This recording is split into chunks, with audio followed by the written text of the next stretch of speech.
Hey, Dr. Prodigal coming at you. This surprised me. I had to come live today. You ever had something that just was on you and you couldn't shake it? Well, this is one of those times. This is definitely one of those times. I was praying the other night and I saw just a flash.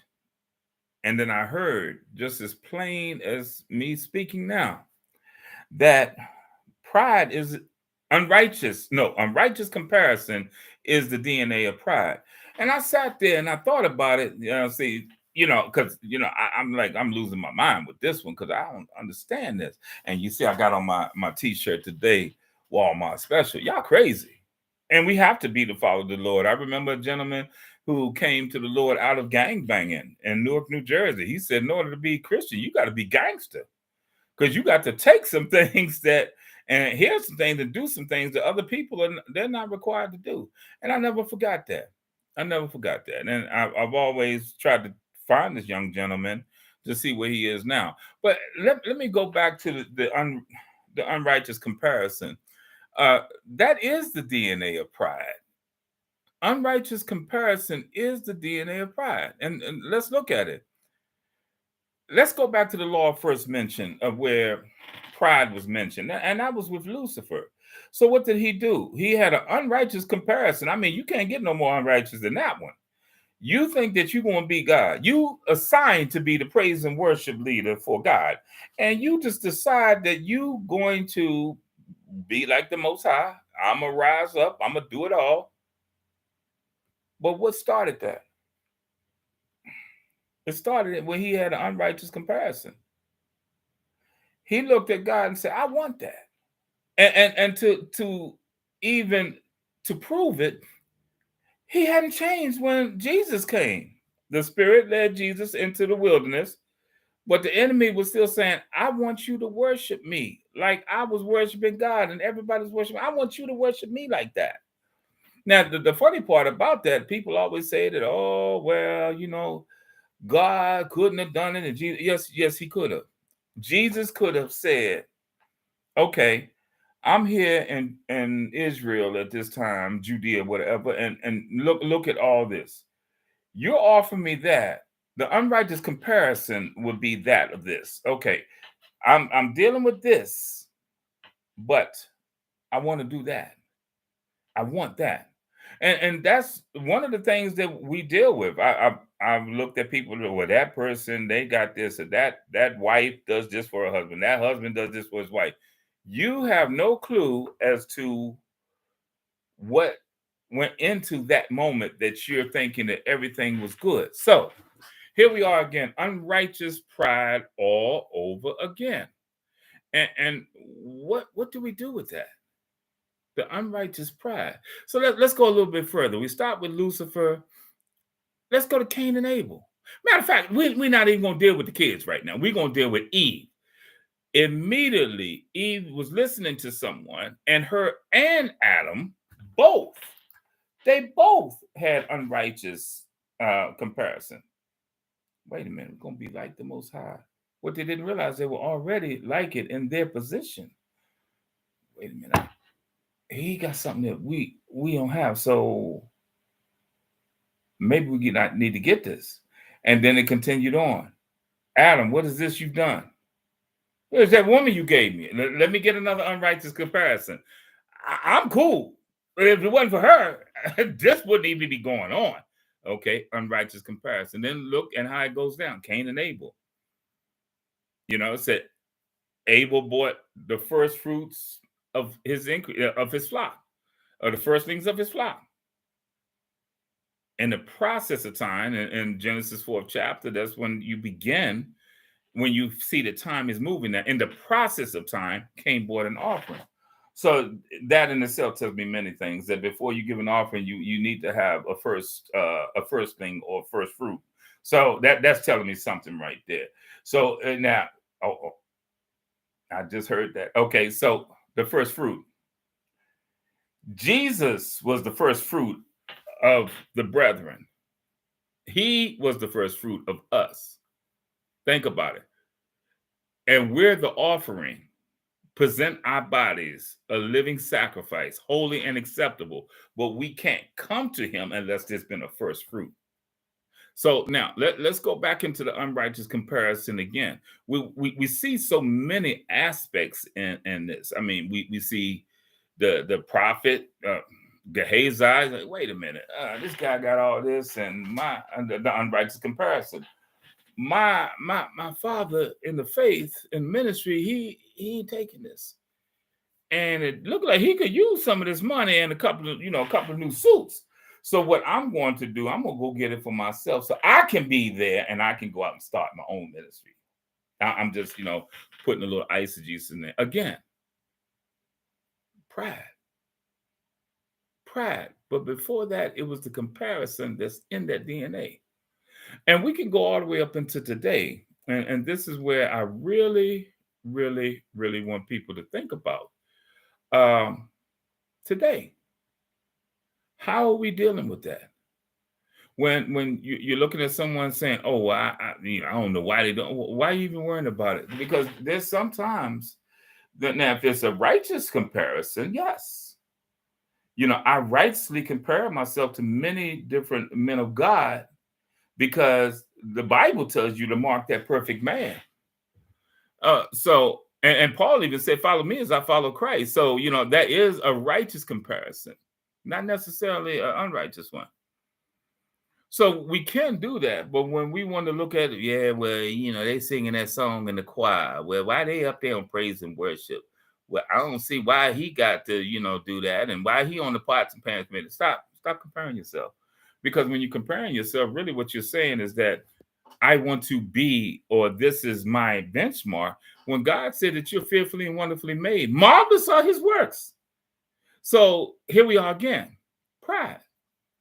Unrighteous comparison. So, do I have another one? And I'll end with this one. Yes. Unrighteous comparison. Different people say that God, this is who God made me. I can't say that. Well, two things. I can't say that God made you like that and it's flawed. I can say that everything comes together for good to those who love the Lord and are called according to his purpose. But I can say if there's a flaw of anything, because God finished, when he finished creating, he said it is good. It is all good. So after the fall, that's when we started having deviations from not just better or good, but God. That extra O came in there, like that extra chromosome that comes in on that mule. Well, now that mule becomes sterile because it can't procreate. So what did we do? We had to get back into God to come back, but we had to compare ourselves, a righteous comparison. This is what you said is a good man. Lord, I'm not that person. This is who you said is going to, ascend into the high hills, into the holy mountain. I'm not that person. So I need someone. And who do I need? I need Jesus. The blood of Jesus is what's going to get me there. So what is it now that I'm dealing with? I'm dealing with unrighteous comparison. Because when you have the unrighteous comparison, you've just strengthened the DNA for pride to raise up strong. And when I say strong DNA, look at people with, huge physiques and everything. Strong genes. Look at people that look young. Strong genes. Look at people look young, way past a year, like my wife. Strong genes. But look at the people that get mad too. Strong genes. Okay. So let's stop comparing ourselves to ourselves because that don't work. And that's in the Bible too. Y'all can go look for that too. Don't compare yourself to yourself. I want you to give some thought though. How many times do we walk down the street and we look like, oh, how you get that? Or, why they got that? And we've all done it sometime. So what are we doing now? We're unrighteous comparison. And the moment we get away from that and said, okay, that person looked good and I look good too. I told a friend of mine, I said, I made a comment and they couldn't believe I said it. I said, I let my wife know. You're not the most beautiful person in the world, but you're definitely the most beautiful person in my life. And they couldn't believe that. And I'm like, well, I don't look like Denzel. And my wife will tell you, he don't look like Denzel. Denzel look good to her, or I forget who else she like. But okay, well, I'm good. But to her, I am fine as frog hair. You've never seen a frog with real kinky hair, have you? So we have to stop with the unrighteous comparison. And a lot of the unrighteous comparison can actually be turned around to righteous comparison to motivate us and exhort us and push us forward. How do I say that? That same thing. Well, Denzel is more handsome than me. I can say that Denzel, you my brother. Yeah, but you smooth, except for training day. But you smooth. So I can work with that. So what is that? My wife says, well, you don't look like Denzel. Okay, well, I know I ain't gonna look like him all the way, but how can I work this thing out? Well, you gotta lose a little bit of weight. Well, let me get in there and start pumping and you want to push up and everything. You can change some of that because the righteous comparison will motivate you. The gentleman that I saw, wow, whoo, little flame on that one. Gentleman that I saw a while ago, people wanted to be apostles and all the titles. The man was so quiet, and they kept calling him apostle. He only answered to his name, not the title. And I sat and observed this man. So now here I am now. I'm making an observation and comparison. Okay, I'm looking at him, and I look at the other people that were, I am a chief apostle. I need to be up front. And this man was sitting in the back at the table. And I was like, the more I talked to him, I found out that he was a Chinese evangelist, a real Chinese evangelist, not no one from the United States, but he was from some little village there where they still do Chinese culture all the way. And he had been locked up for having a few pages of the Bible, just a few.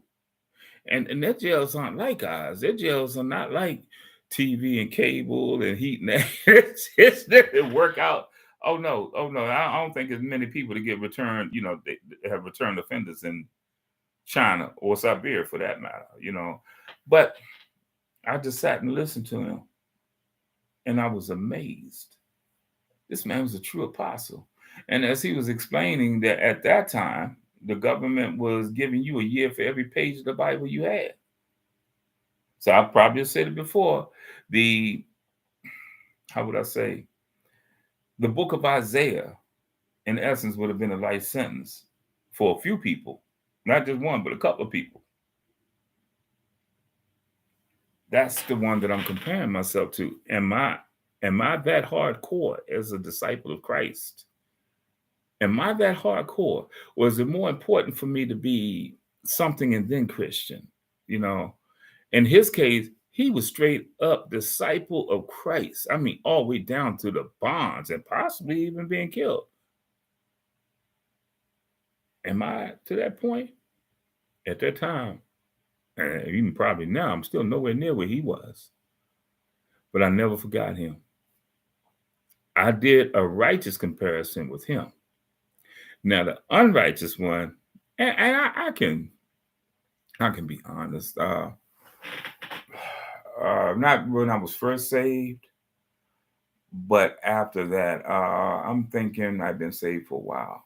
I come to the churches and I'm thinking I had to be like a lot of people there. So I had to dress flamboyant, and here I am now. I'm going into ministry, and it turned out to be something I wasn't prepared for. Like it had to be a fashion show and all that. So yeah, I wasn't. I fell into it that I need to be like that, the unrighteous, comparison, and I suffered for that because I took on an identity that wasn't mine. So this is what I want you to do. Know your identity. Go to the Lord first and say, Lord, who am I?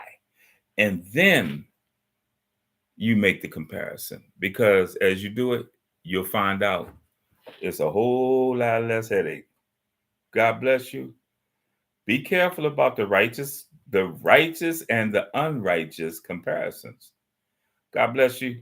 You all have a wonderful day. I'm going to make another comparison.